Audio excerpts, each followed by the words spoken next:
Hi there, folks. It's been a little while since I've had a campus chat, and so I just want to let everybody know a few updates here at the end of the year as we're closing FY22 and celebrating all the successes along the way.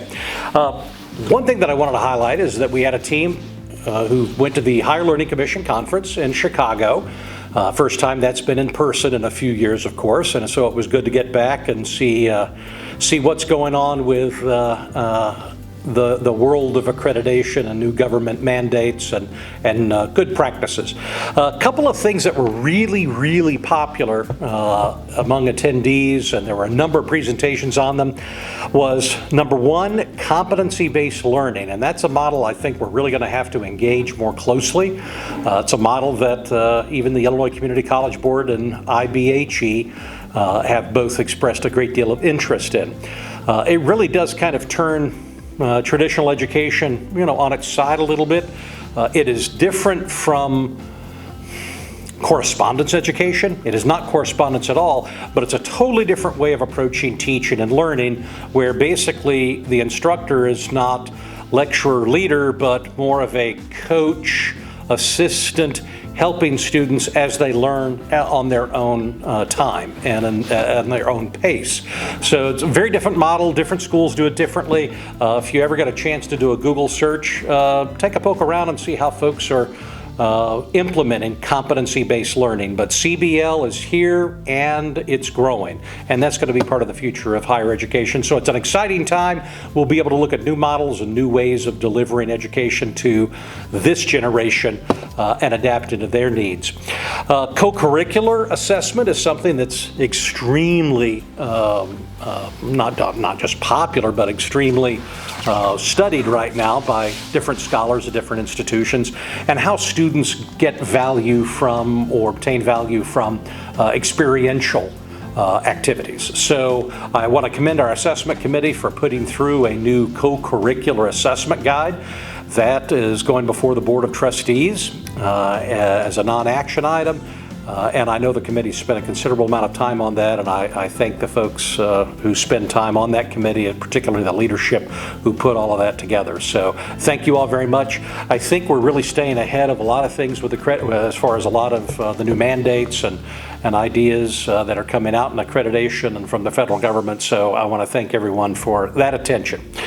As far as the Carmi facility, that's been huge news. We're very excited by that. We, of course, had a successful groundbreaking, and construction should start very soon.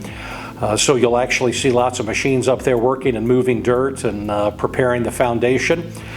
We are currently wrapping up a grand tour of business and industry, as well as our K through 12 partners in White County, so that when this structure is up, it's not only up, but it's up and running with programs, personnel, and state-of-the-art equipment. And I want to thank many of the faculty and staff here on campus. We've had different meetings about some of the career tech ed programs and equipment that we need up there.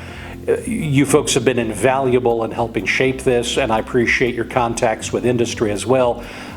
Those contacts have proven most valuable. So I think we're going to have a facility with programs that actually serve the area as best as we can, and I know the folks in White County are just extremely excited to have Southeastern with an even bigger footprint in that part of our district. So that we are very excited about.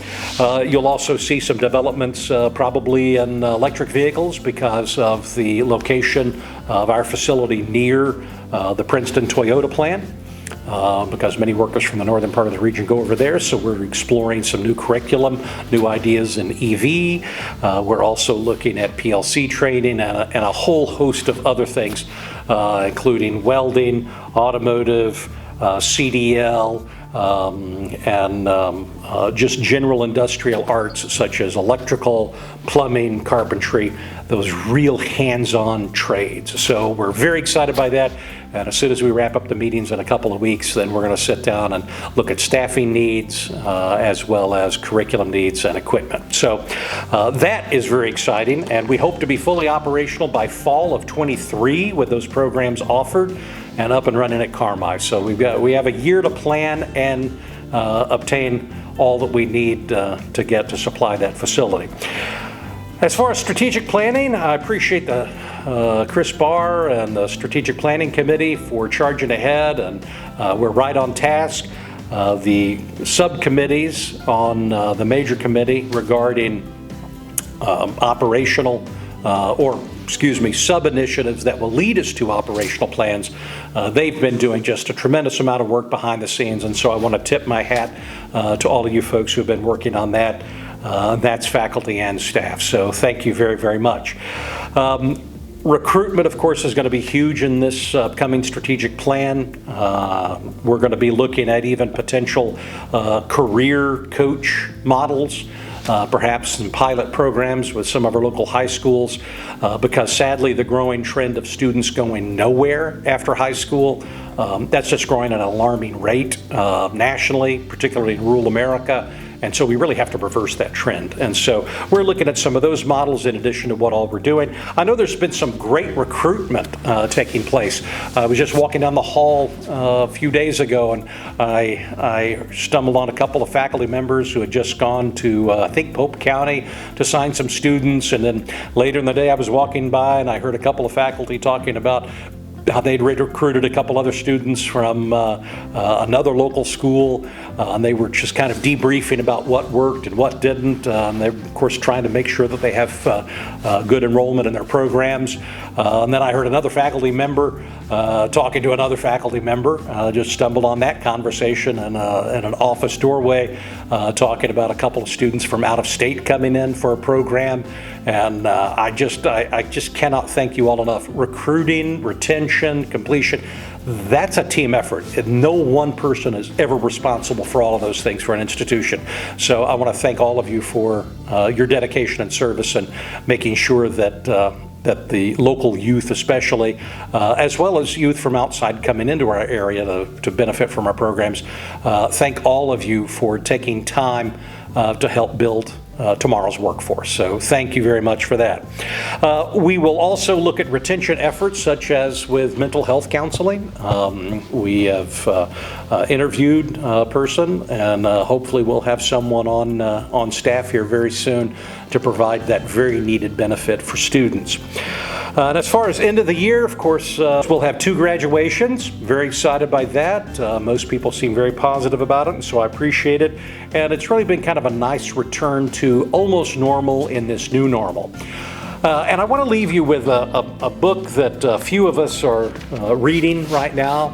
It was one that was discussed at the Higher Learning Commission. One of the authors was there speaking, and it's called The Great Upheaval. Sounds a little ominous. The subtitle is Higher Education's Past, Present, and Uncertain Future. While that sounds a little frightening, we know that yesterday is gone and that tomorrow will be very different from today. And that can be an exciting thing if we allow it to be. Whether it's competency-based learning, whether it's career coaching models, implementing more guided pathway modeling, a whole sort of thing. Or just all sorts of things, a whole new perspective of looking at higher education, because we have to keep in mind higher education is based on a model from the industrial age and the agrarian age, and we're really past those ages. And so that's what this textbook that's received national praise is trying to communicate to all of us, is that we're in an era of rapid change, and that can be an exciting time. But what we have to do is recognize that we do have to change and adapt to this current generation, business and industry needs, or we lose relevancy. And so it's an exciting time. I think our strategic plan should reflect a lot of this notion of changing, not for change's sake, but changing for society, for those that different culture that came out of the post-pandemic age, as well as the way business and industry has been shaped by the pandemic, as well as the great resignation, as some are calling it, and there's such a competitiveness for positions out there. So it's an exciting time. I can't wait to wrap up this year because we have so much more to accomplish next year. We're very excited by it. If you haven't had a chance to walk around campus, please do so. We have lots of wonderful projects going on, such as a whole renovation of the fitness center, student government, as well as the board of trustees all decided that it was time for a good upgrade there. And so many other projects, whether it be bathrooms, new floors, furniture from HERF funds that is much easier to clean, new flooring, and just a lot of renovation around campus. We're very excited and very fortunate to be able to do this year. So looking forward to wrapping up and looking forward to working with you all next year. Take care and bye-bye.